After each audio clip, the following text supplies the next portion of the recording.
Welcome to Christian Talks with Ian. I'm Ian Freightman. Today's lesson is going to be Rejection Opens New Doors. And we're going to be reading the story of Joseph. I don't know why I just stuttered when I said that. Get your Bible out, get your pens out, get your paper out, get your notebook out. I'm finna put my phone, do not disturb. I'm sorry for this. And we finna get into it. So, Genesis 37, verse... We can start at verse 1. I'm going to start at verse 3, but we can start at verse 1, though. And then we're going to read to 27, and then we're going to go somewhere else. This one might actually be one of my longest videos. All right, so, and Jacob dwelt in the land wherein his father was a stranger in the land of Canaan. These are the generations of Jacob. Joseph, being 17 years old, was feeding the flock with his brethren. And the lad was with the sons of Bilhah, and with the sons of Zilpah, his father's wives, and Joseph brought unto his father their evil report. Now, Israel, which is Jacob, same person, God gave him a new name. All right, now Israel loved Joseph more than all his children, because he was a son of his old age, and he made him a coat of many colors. When his brethren saw that their father loved him more than all his brethren, they hated him, and he could not speak peace ably unto them. So, in life, right, people will hate on you because of the favor that you have from God. You know, it's normal. People like to talk about people. People that are not happy with themselves like to hate on somebody else for what they got. You know, a lot of times that the hate, the dislike, it can come from the people that's closest to you. Just like it came from Joseph's brothers, it can come from family, close friends, people that you really trust. You know, it can come from anywhere. You know, and that's just the way life is. I'm not saying it happens to everybody's life, but in a lot of people's life, that's what happens. All right. And Joseph dreamed the dream, and he told it to his brethren, and they hated him yet even more. So they hated him even more because he even told them a dream. Well, because of what the dream said, but you're gonna get into it. But he loved his brothers, and he didn't even know that they hated him. He didn't know so much that he wanted to share his dream that he had with them. In life, people, you may not know who's talking about you behind your back. You may not know who really like you and really have good intentions for you and really a genuine person, genuine friend in your life. You may not know it, but your job is to not worry about that. Your job is to lead with love, you know. And if that person isn't somebody, whoever it is, isn't a real friend of you, then it will show eventually. And just know that you did the right thing by being a great person. Like you did your part. So just always lead with love and make sure that you don't end up like Joseph's brother, to where you are hating on somebody because you don't have what they have, or you don't have what they have yet. And maybe if you don't even get it, you know, you got to be content with what God gave you.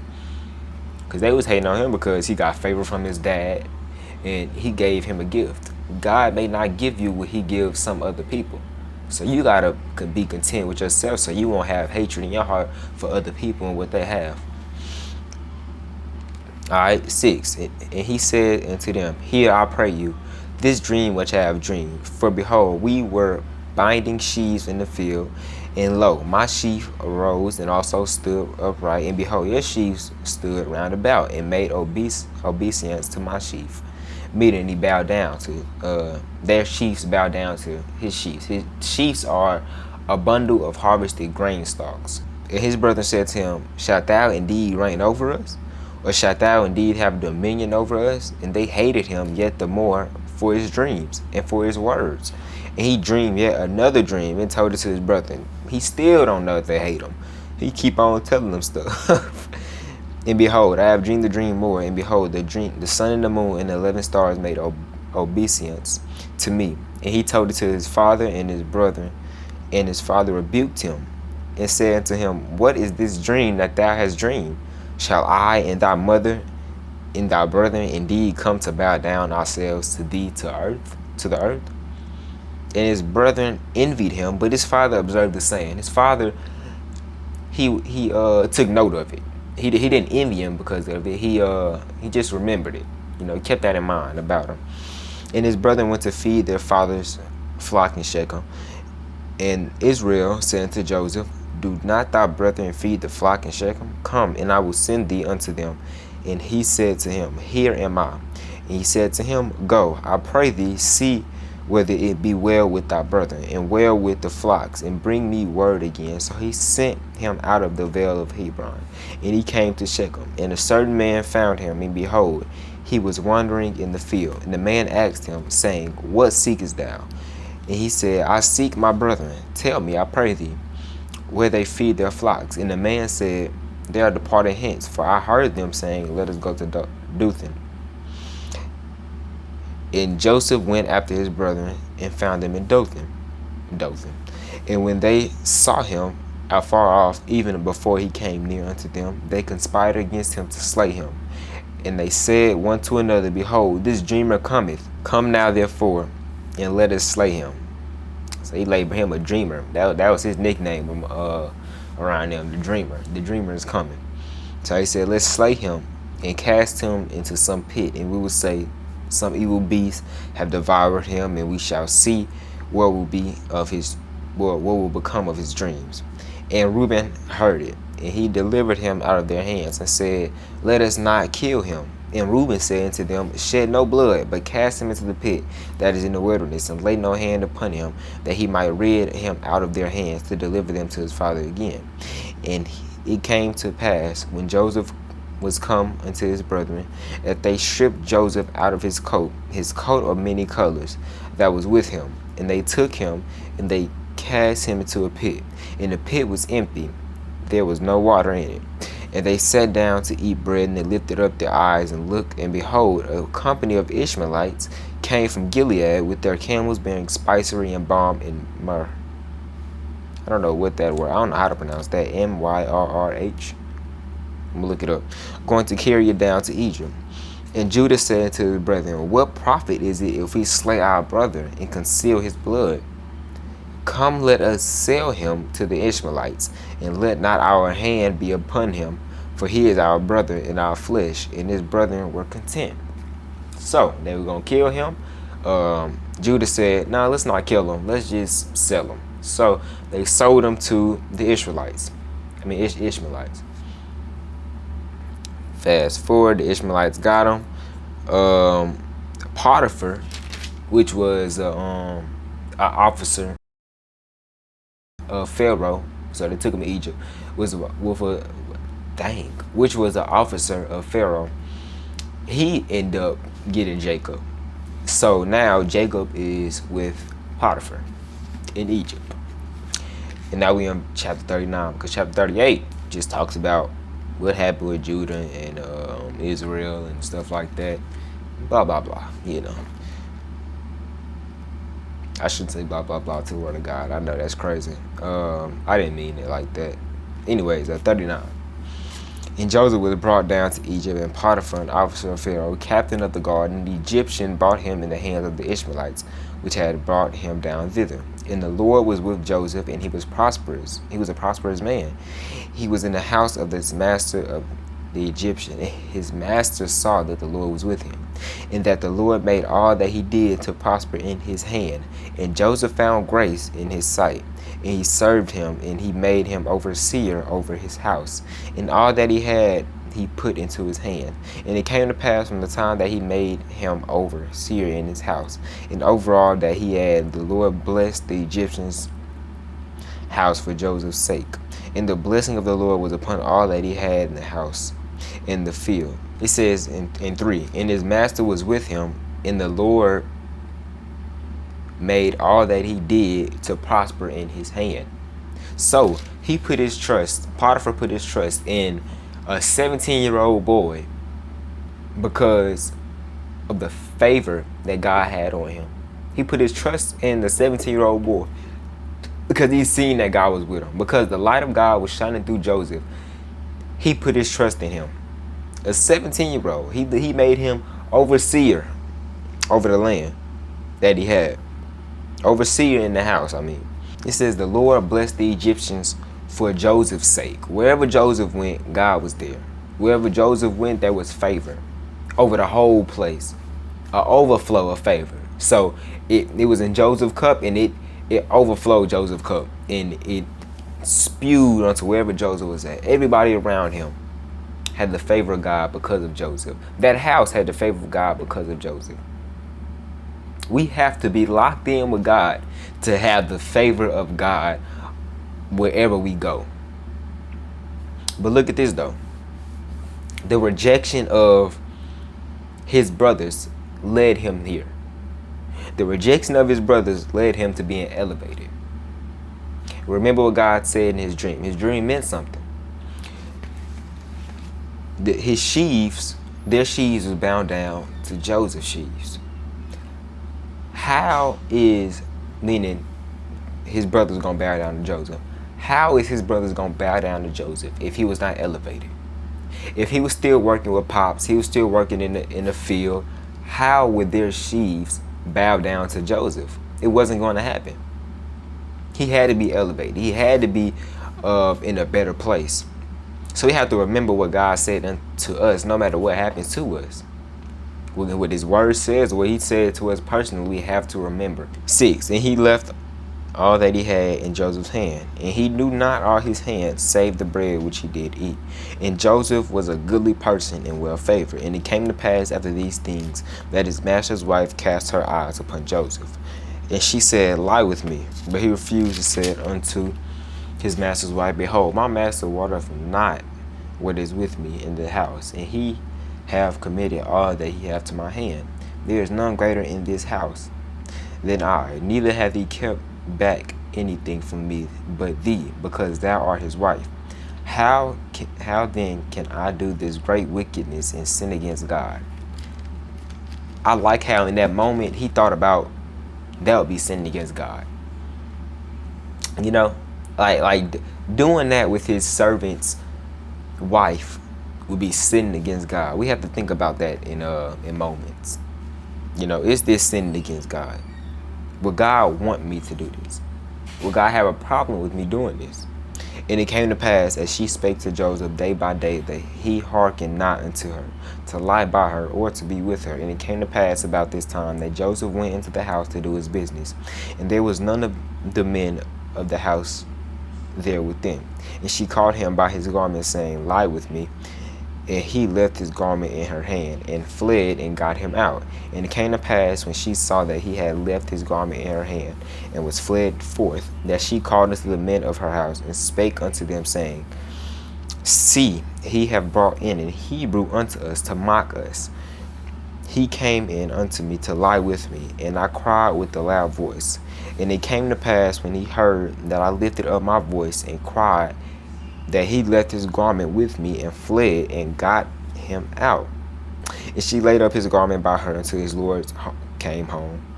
And she spake unto him according to these words, saying, The Hebrew servant which thou hast brought unto us came in unto me to mock me.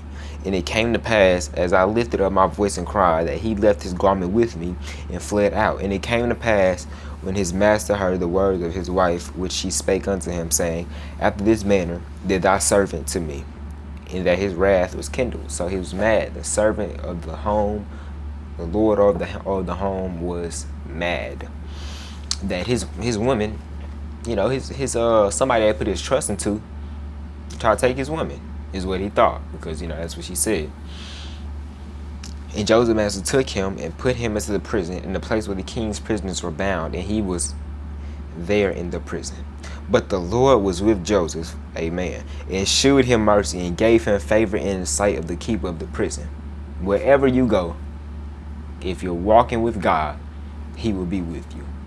He will not give up on you. It said he showed him mercy and gave him favor in the sight of the keeper of the prison. God will not give up on you because you look like you in a bad spot, or you look like you did something guilty. God will not give up on you. He will not switch up on you. I'm pretty sure people, not only Potiphar, the servant of the master of the house, I'm pretty sure he didn't just switch up on him, but many other people switched up on Joseph once they heard that accusation. God didn't switch up on him. God continued to show him favor and grace and mercy. God continued to do that. And the keeper of the prison committed to Joseph's hand all the prisoners that were in the prison, and whatsoever they did there, he was a doer of it. So he was over the prisoners, basically. He went to prison, and he over the prisoners. The keeper of the prison looked not to anything that was under his hand, because the Lord was with him, and that which he did, the Lord made it to prosper. Now remember the dream. Remember the dream that he had. The father and the sons, his father and his brother, bowing down to him. How is his father and his brother going to bow down to him as a prisoner? Nobody gonna bow down to a prisoner. So you have to remember, if what God spoke to you will come to pass. Chapter 40. This is the last thing I'm gonna read, because this is a 2-part series, maybe 3 parts. I don't know. But we're gonna see how these Bible studies go in this. Chapter 40. And it's not long. It's just 23 little verses. Come on.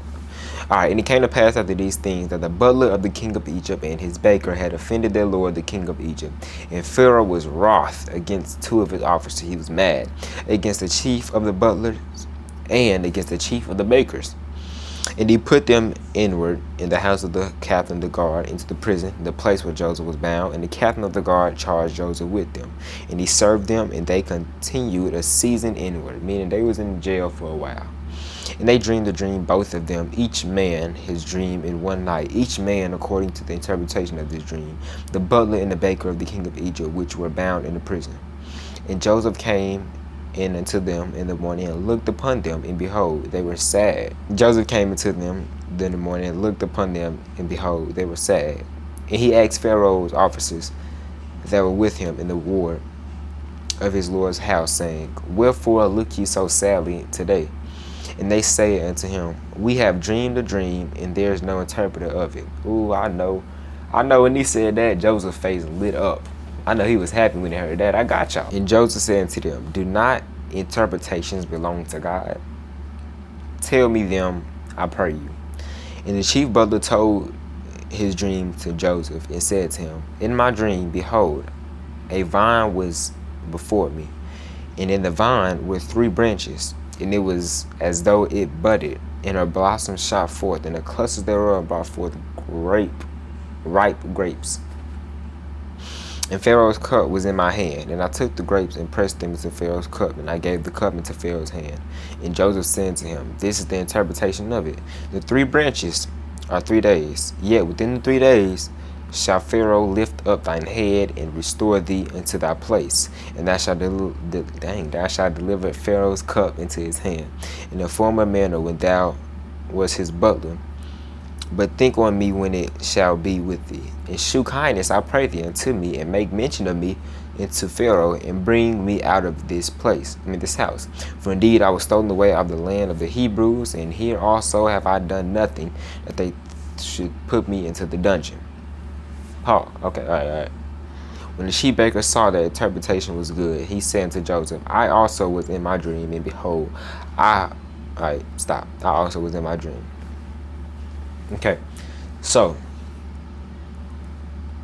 the butler had a dream, and his dream, the interpretation of the dream was that he gonna get back to where he was. He gonna be a butler again for Pharaoh, and Joseph told the butler, now mention me when you go back, because I'm in here innocently. I didn't do nothing.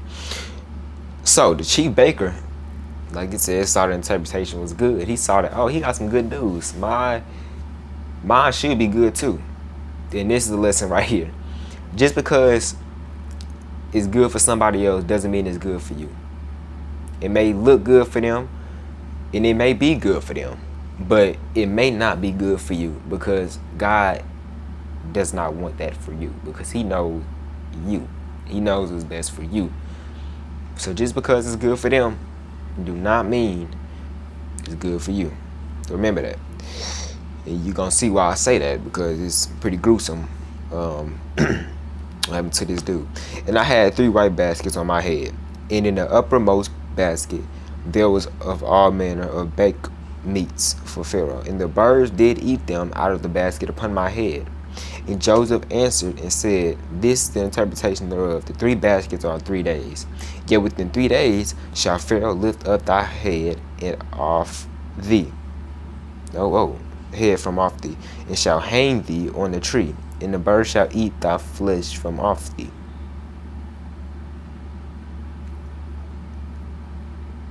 So he just told him he gonna get hanged.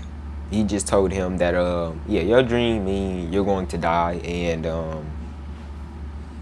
the bird's gonna eat you while you're hanging. It's 20. And it came to pass the 3rd day, which is Pharaoh's birthday, that he made a feast unto all his servants, and he lifted up the head of the chief butler. He was happy. It was his birthday. Matter of fact, get your job back. That's what he told the chief butler.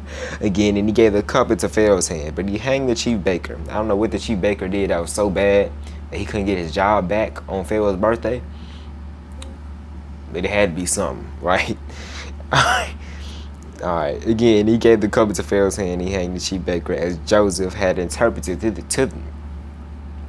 I'm just stuttering. Had interpreted to them, yet did not the chief butler remember Joseph, but forget him. So, the chief butler, he didn't even tell Pharaoh about Joseph. He didn't even tell him what he did for him. And that's a lesson right there, right? That's something that I pointed out. I want to point out is don't forget what people do for you. Most importantly, don't forget what God do for you. Don't. When I say don't forget, I mean honor Him, because He do what He do for you, you know. And now that shouldn't be the only reason why you honor Him, because things not gonna look good all the time. So don't just not honor Him when it look good. But because God do so much good in your life, you should honor Him and you should remember what He do and pay Him back. You know, and don't pay Him back by dishonoring Him. By saying His name in vain, by worshiping His name in vain, by going out and not showing godliness. And that's all really I got. I got 30 minutes of this. I'm gonna try to chop it down. I did read a lot. I did talk a little bit. I hope y'all enjoyed it. I hope that you share it to somebody. And thank you for watching. And I pray that this word really bless you and you really get something out of it. Yeah. Bye, y'all. My God doing a new thing I can't trust by old. My Lord taking me out of my comfort. I'm just trying to be bold.